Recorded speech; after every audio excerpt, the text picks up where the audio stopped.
Assalamualaikum warahmatullahi wabarakatuh. Jumpa lagi teman-teman. Di kesempatan ini saya akan berbagi ya buat teman-teman, soalnya lama tidak dibagikan ini teman-teman, yaitu Open Class ya, yang versi terbarunya teman-teman. Dan itu sudah banyak perubahan ya di konfigurasi yang saya sertakan. Jadi yang sebelumnya itu, jika teman-teman ingin men-setting di config editor, pasti teman-teman akan menemukan piles ya,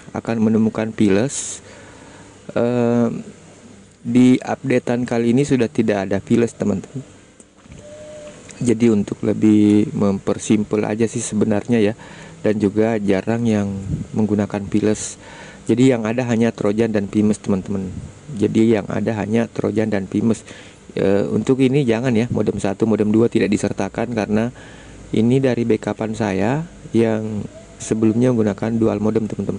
Jadi nanti yang disertakan di aplikasi itu hanya ada Trojan dan Pimes. Dan tentunya di YACD akan tampil seperti ini teman-teman. Jadi tidak lagi ada piles ya, tidak bisa lagi ada memilih piles, yang ada hanya Pimes dengan Trojan teman-teman. Jadi di sini cuman ada 4 akun, meskipun eh, Trojan itu satu akun sebenarnya, dan Pimes juga satu akun teman-teman. Bahkan tidak ya, di sini kalau yang saya terapkan sekarang ini Trojan semua teman-teman. Jadi untuk penamaan, misalkan Trojan 1, Trojan 2, Pimes 1, Pimes 2 itu diabaikan, tidak ada masalah sih teman-teman. Tidak bermasalah untuk penamaan. Mau diberi nama apa aja di situ tidak bakalan error. Nah, terus di bagian sini kita cek juga ya. Sebelum kita lanjut teman-teman, untuk tutorial installnya saya tidak lagi sertakan di sini ya, karena setiap update kemarin-kemarin itu selalu saya sertakan. Namun saya anggap sampai di sini semua sudah paham cara install IPK di OpenWRT. Kalaupun memang ada pemula yang sama sekali belum mengerti cara install file IPK di OpenWRT, ya bisalah flashback ke video-video sebelumnya. Itu sudah disertakan di video sebelumnya teman-teman. Jadi baru video ini yang tidak saya sertakan tutorial installnya ya, untuk mempersingkat waktu sih teman-teman. Nah, tadi kita cek YACD bisa diakses di jika menggunakan WRT bisa diakses di navbar link ya. Sedangkan di OpenWRT lain bisa akses melalui tombol YACD di kontrol panel ini teman-teman. Jadi aman diakses lewat sini. Kemudian untuk MetaCube-nya juga aman ya, bisa diakses teman-teman. Ini jarang saya buka sih. Paling saya hanya menggunakan dashboard sama YACD. Oke.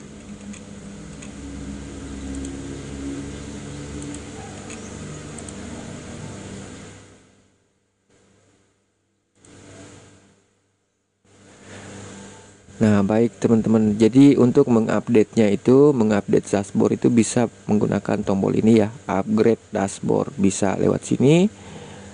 Kemudian bisa juga lewat sini teman-teman, di plugin setting, kemudian ke mana ya, dashboard and setting. Nah, bisa di sini update MetaCube version, tinggal dieksekusi seperti itu. Juga update dashboard version. Nah, seperti itu teman-teman caranya ya untuk mengupdate. Sedangkan yang ini hanya bisa nge-switch dari official ke meta version. Nah, kita cek dulu untuk dashboard. Ini juga jarang saya gunakan teman-teman.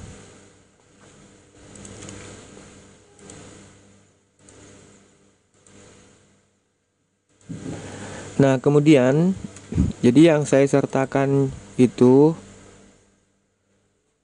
bisa menggunakan file backupan teman-teman. Jadi tidak ada masalah jika memang teman-teman sudah memiliki file backupan, konfigurasi yang dirasa cocok, nyaman, itu bisa di restore. Tapi sebelumnya itu cara backupnya pakai yang, jangan gunakan backup di config manage teman-teman. Di sini kan ada backup ya, jangan. Saya sarankan gunakan backup di plugin setting, kemudian version update. Nah, di sini teman-teman, backup exclude course. Jadi biar course-nya tidak ikut ya.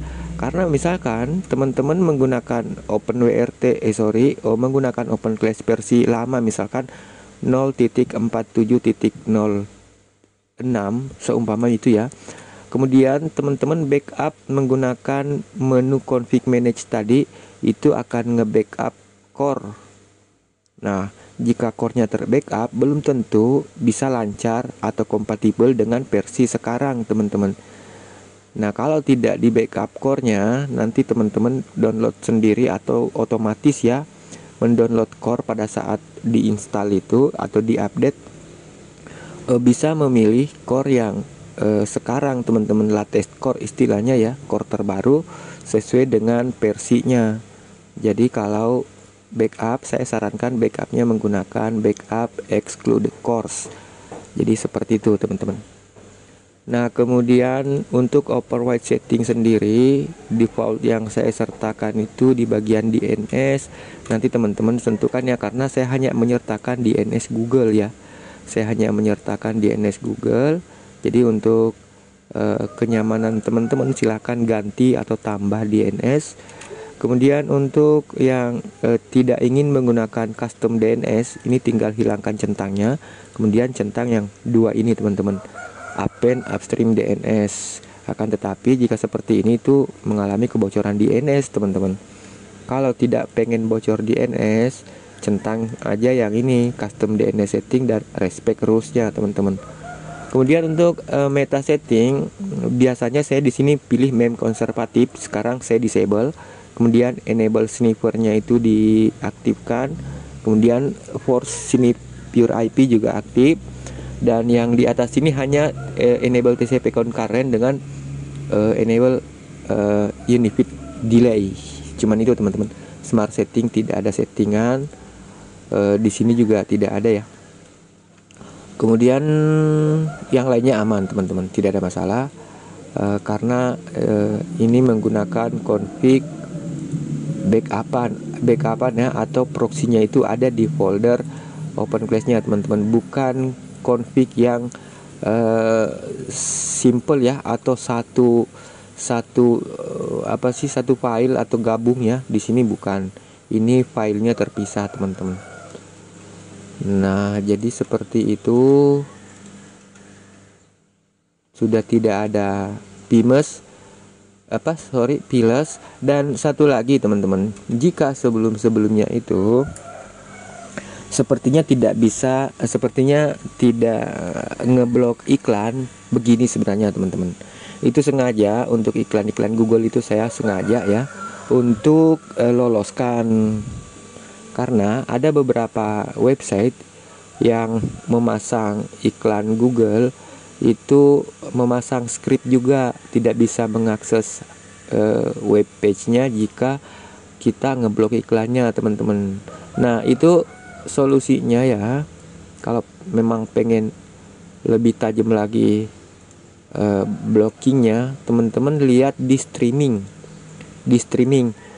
Nah, di config sebelumnya itu di bagian Google itu ada beberapa teman-teman, kalau tidak salah lebih 20 ya, di situ 20 baris. Itu tinggal hapus. Nah, jadikan seperti ini teman-teman. Jadi di bawah Google ini sudah tidak ada lagi domain suffix, domain keyword dan sebagainya ya. Nah, itulah sebabnya kenapa iklan masih muncul, karena iklannya dimasukin ke proxy teman-teman. Saya gabung ke streaming, jadi itu penyebabnya ya. Nah, buat teman-teman yang memang sama sekali ingin ngebloki iklan Google, itu tinggal dihapus di sini teman-teman. Maka otomatis dia akan masuk ke reject ya. Otomatis akan ke reject. Jadi Saya contohkan di sini. Di sini saya tidak menggunakan add-on browser blocking ya, seperti uBlock Origin atau Adblock Plus. Saya tidak menggunakan, teman-teman, akan tetapi iklan tidak muncul di sini karena sudah saya hapus untuk Google-nya ya, di bagian streaming, teman-teman. Jangan lupa ya, di bagian streaming.yaml. Tapi kalau tidak salah itu di aplikasi yang saya share di sini itu sudah tidak ada bagian Google di file streaming.yml-nya, teman-teman. Jadi begitu ya, saya rasa cukup. Mudah-mudahan bermanfaat. Terima kasih banyak. Assalamualaikum warahmatullahi wabarakatuh.